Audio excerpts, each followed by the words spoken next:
Today, I'm heading back to Sakuragicho in Yokohama, but this time I'll be exploring a different section called World Porters to check out some more shops that are displaying my products. To add a bit of scenic excitement today, we're taking the Yokohama Air Cabin Ropeway. Even though it's a bit pricey for what it is, the view is pretty spectacular, so I figured, why not? These glass wall gondolas offer beautiful panoramic views and can comfortably seat 8 passengers, though each group gets their own cabin, even if there's only 2 of you.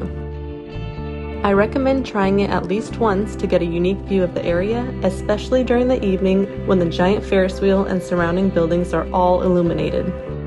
And on sunny days, you'll see small boats, jet skis, and even paddleboards floating beneath you. A one-way trip is only about 5 minutes, but costs 1,000 yen for adults and 500 yen for kids, but you'll get a small discount if you buy a round-trip ticket.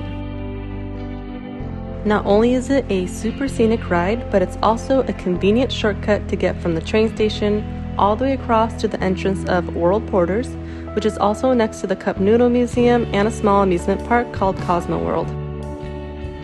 We've just arrived at World Porters and are taking it all in before heading inside. There's always something intriguing happening here. Today, the seafood shop had a vibrant display showcasing their catch of the day that will be served as fresh sashimi in a few moments. We weren't quite hungry yet and on a mission to find my designs, so we headed into the first shop called Mauna Kea Galleries. This shop features beautiful Aloha shirts designed by artists from around the world, and I was lucky enough to be one of them, so I wanted to show you guys my designs. I created the artwork for these shirts with watercolor, painting pineapples, waves, and palm trees inspired by my time in Hawaii. The next stop was a store called Aloha Street on the first floor of World Porters, a store I used to go to often to find cute beach jewelry and home decor. It was so exciting to spot my designs storefront, and when I went inside, I found so many more products, like my tropical hand towels, a multi-use travel pouch, 2 different styles of wallets with my palm trees and surfer girl designs, and so much more. As I wandered around the shop, I kept finding more of my designs, and it was such a surreal experience. It was only a few years ago where I really didn't believe my art would make it anywhere, especially with COVID shutting everything down, including travel, so to be able to see my designs in person was so special. Next, we went to a store called Locomotion, where they still had my first logo signature and group picture up way back from 2020 when I was just starting out. They had these new mesh bags with my designs and even had my name on it, which gave me major imposter syndrome. And they had such a large collection of so many of my products, which is really exciting to see. All my new totes, my wallets, my newer design wallets, this insulated cup, and they had a little place card with my bio on it. This next store is called Kahiko, one of my favorite stores growing up, so when my art agent told me that my products were available there, I knew I had to go check it out. I'm working on some new designs for products for the store, so I was really happy to see that the bags I saw today were popular and selling well. The last store we visited before lunch is called Hawaiian Style, another store that had so many of my designs that they dedicated an entire section and called it the Jessica Miyuki collection.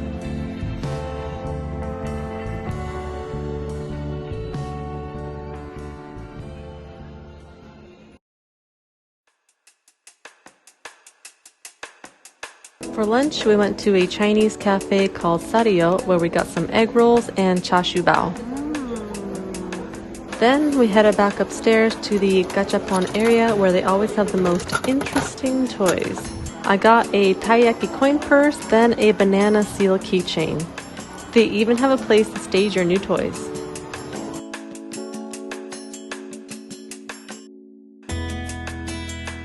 We are now at Akarenga, which is a historic red brick warehouse once used as an inspection house for shipping boats, renovated into a shopping and dining destination. It's also home to the annual Greenroom Festival, which is an arts and music event inspired by the sun-soaked vibes of Hawaii and California's surf and beach culture. This year, my dreams came true as I got to design one of the festival's limited edition t-shirts. And to top it off, my artwork got a prime spot in their gallery section, which is typically limited to the Greenroom Gallery's top-selling artists. I've attended the Greenroom Festival in previous years, always hoping that one day I'd be an artist here. To see my artwork up on the wall alongside pieces by artists I've always admired was honestly pretty mind-blowing. A short walk over is the Marine and Walk, which features boutique cafes and stores, as well as the Greenroom Gallery, where today I finally get to see my artwork here in person. Not only for sale for people to purchase and display in their own homes, but this particular gallery sparked my inspiration years ago, where I made it my goal to one day have my artwork here too. To see my art here, beautifully framed and on the main display table, next to my t-shirt design, was a moment I'll probably remember for the rest of my life. We ended the day at a nice Spanish restaurant with really good seafood paella and the tiniest cheesecake. The outdoor scene was still pretty lively, with musicians and DJ sets playing all throughout the night, but we decided to head home and catch a sunset on this beautiful and productive day.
The next day, we headed up to a local park that I've been going to since my diaper days. It has a few small temples, a small zoo, and beautiful flowers that change with the season.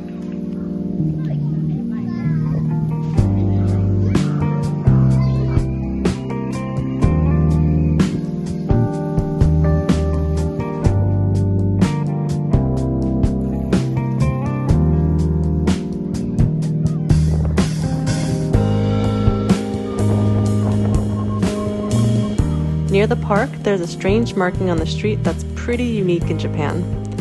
They decided to write "up," and it caused drivers to be more alert at this blind corner than places that say yield or stop. I also couldn't help myself from picking up a few snacks at a local konbini before heading into town for lunch. This place is called Wakko, and they have the best, most flavorful katsudon I've ever had, and I always get way too excited to eat it and burn my mouth. So pro tip, wait a bit. This nabe style is cooked with egg and sweet onion, and it makes the meat so flavorful. After lunch, I headed to Shibuya to meet up with a friend, and it always feels like I stepped into a different world. You never really know what you'll see here.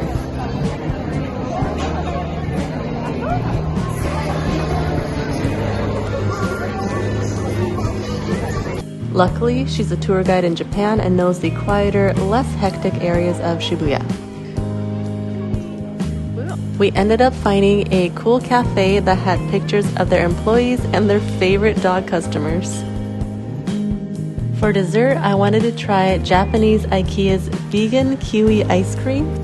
Then I strolled around Shibuya for a little bit of sightseeing and people watching before making my way back home.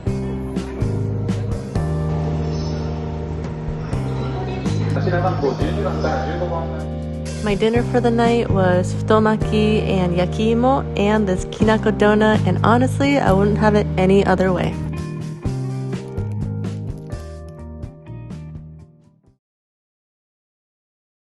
Tomorrow, I'll be going to Yokohama's Chinatown for a work meeting and store visits, and as always, picking up some snacks.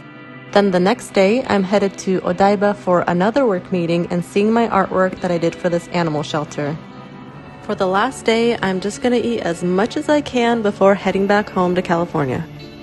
I hope you enjoyed today's video. Thanks for watching, and see you in my next vlog for the last part of my Japan vlog.